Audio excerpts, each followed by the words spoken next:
اب وہ حقیقت سامنے آ رہی ہے کہ بذات خود یہ معاہدہ نہیں کیا گیا. ابھی یہاں پر تصویر کے اندر باقاعدہ طور پر دکھایا گیا کہ ایک خندق جسے درجنوں میٹر گہرائی میں گھسنے والی سرنگ کے طور پر بیان کیا گیا، فروغ دیا گیا کہ فلاڈیلفی کوریڈور کی اہمیت کو بڑھا چڑھا کر پیش کیا گیا، اور یرغمالیوں کے معاہدے میں تاخیر ہوئی، اور وہ معاہدہ جو ہے وہ جس میں کئی لوگ یرغمالی جو ہے وہ جان کی بازی بھی ہار گئے حملوں کے اندر. تو اب جو پوری کی پوری اسی وجہ سے ان کی عوام ہے وہ آپس سے باہر ہے، وہ غم و غصے کا اظہار کر رہی ہے. لیکن ابھی جو سموٹرچ ہے اس نے غزہ میں جو ایک یوں کہہ لیں کہ ایک ایسکیلیشن اور بڑھوتری کا آغاز کیا، اور سموٹرچ پر چینل 14 نے باقاعدہ طور پر اس نے اپنا اظہار خیال کرتے ہوئے غزہ پر حملہ کرنے کے وقت کے حوالے سے کہا کہ یہ وقت آ گیا ہے، اور اگر ایسا نہیں ہوتا تو اس حکومت کی موجودگی کا کوئی جواز نہیں ہے، اور غزہ کی پٹی میں فی الحال کوئی جنگ نہیں ہے بلکہ ایک نیا فوجی آپریشن ہے جس کا مقصد یرغمالیوں کی واپسی پر دباؤ ڈالنا ہے. اور سموٹرچ کی دھمکی کے بعد فضائی حملوں میں واضح اضافہ ہوا. اس بار غزہ میں بلڈوزرز، ٹرینس اور پھر جو بقیہ ڈرلنگ گاڑیوں کو منظم طریقے سے نشانہ بنانے کی نگرانی جو ہے وہ بھی کی جا رہی ہے، بشمول مصری بلڈوزرز جو پٹی کے اندر داخل ہوئے. ابھی اس کی حقیقت میں آپ کے سامنے رکھ دوں. دیکھیں کوئی بھی چیز جو کہ زندگی کو سہولت فراہم کرتی ہے اس کو یہاں پر نشانہ بنایا جا رہا ہے غزہ کے اندر. اور غزہ میں باقی مادہ جو بلڈوزرز ہیں، انجینئرنگ کے آلات ہیں، اور جو ملبہ ہٹانے کے لیے جو آلات استعمال کیے جا رہے ہیں، اور لاشیں نکالنے کے لیے، بنیادی ڈھانچے کی مرمت کے لیے وہ جو تمام تر چیزیں استعمال ہوتی ہیں ان کو ٹارگٹ کیا جا رہا ہے. اور پہلے ہی ایسے آلات کی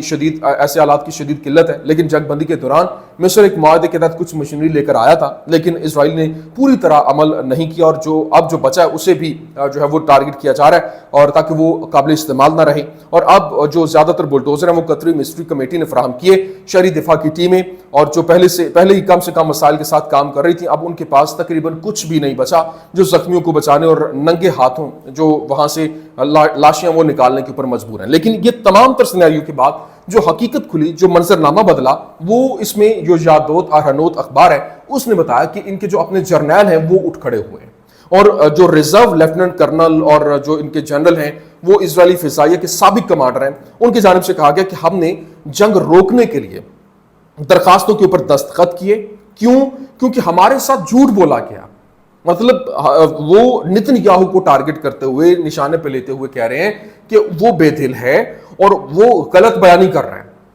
مطلب وہ یوں کہہ لیں کہ انڈائریکٹلی، وہ یہ بھی ڈائریکٹلی یوں کہیں کہ وہ کہہ رہے ہیں کہ یہ جھوٹ بول رہا ہے، جھوٹا ہے. تو اب جناب والا یہ اس کے بعد پہلے ہی عوام کا جمع غفیر ہے جو سڑکوں کے اوپر ہے،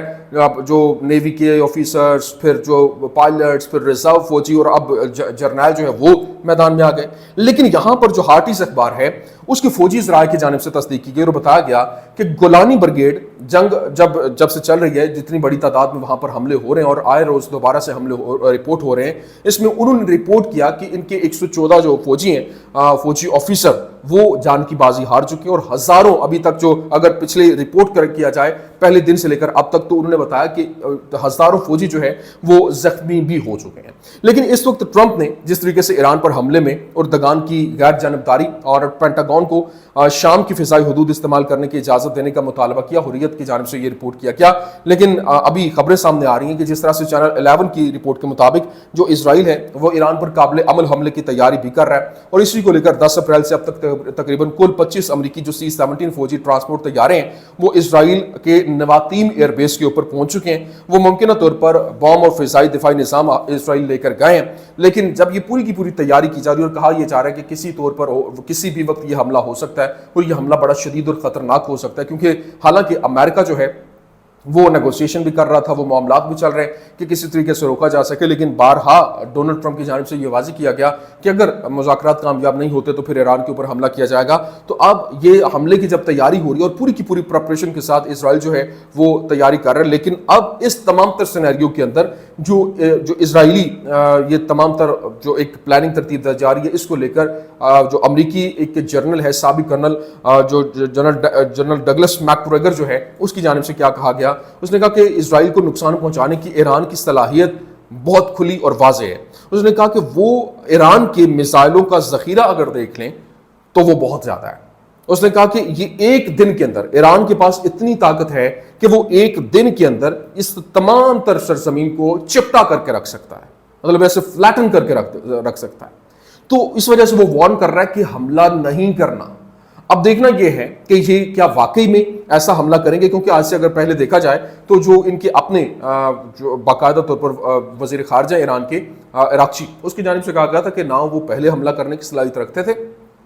نہ وہ کریں گے ابھی، اور نہ ہی وہ آگے جا کر کریں گے، کیونکہ ان کو ویسا ہی جواب ملے گا جو ان کو پہلے ہم نے ابھی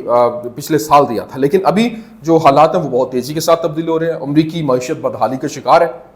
اور پیر کو امریکی سٹاک مارکیٹ جو ہے وہاں سے $1.5 ٹریلین جو ہے ان کا صفایا ہوا، اور درسنا جو کرپٹو مارکیٹ ہے وہاں پر $60 بلین کا بھاؤ ہوا۔ مطلب وہ کرپٹو کے اندر جو چائنا ایک ڈیل کر رہا ہے اس کے اندر وہ معاملات جا رہے ہیں، اور وہاں پر کیسے جھٹکا لگا۔ آپ اندازہ کیجئے کہ چین نے تجارتی جنگ کے دوران امریکی سپلائی کو تبدیل کرنے کے لیے متحدہ عرب امارات کے ساتھ مایا قدرتی گیس کے بڑے معاہدوں کے اوپر دستخط کیے ہیں، اور اطلاعات کے مطابق ان سودوں کی مالیت جو ہے وہ اربوں ڈالر بتائی جا رہی ہے۔ لیکن ابھی حیرانی کی بات یہ ہے کہ آپ کو یہ بھی بتا دیں کہ اس وقت چائنا کس طریقے سے کتنی فاسٹ پیس کے ساتھ آگے بڑھ رہا ہے کہ چائنا کی جانب سے ابھی 10G broadband net work جو ہے وہ انٹروڈیوس کروا دیا گیا ہے، جس کی جو ایک کہہ لیں کہ جو سپیڈ ہے 9834 Mbps ہے، اور یہ ڈاؤن لوڈ سپیڈ ہے، اپ لوڈ سپیڈ جو ہے وہ 1008 Mbps ہے۔ اور آپ اندازہ کیجئے، یہ رپورٹ ہے، کرنٹ رپورٹ نے رپورٹ کیا، China launches the world's first 10G broadband network delivering 9834 Mbps download and 1008 Mbps upload speeds۔ China نے جو انٹرنیٹ 10G لانچ کیا ہے براڈ بینڈ نیٹ ورک، جس میں 9834 Mbps ڈاؤن لوڈ سپیڈ ہے اور 1008 جو Mbps اپ لوڈ سپیڈ کے ساتھ وہ آگے بڑھتے ہوئے دکھائی دے رہے ہیں۔ اور اس وقت جس طریقے سے پورے کا پورا منظرنامہ انہوں نے جو فلائٹس بوئنگ کی وہ وہاں پر ان کے پاس پرزجات کو لے کر جس طرح سے وہ وہاں پر آئی تھی، انہوں نے وہاں پہ ان کو واپس بھیج دیا، اور اسی طرح سے حالات مکمل طور پر تبدیل ہو رہے ہیں کہ چائنا کیسے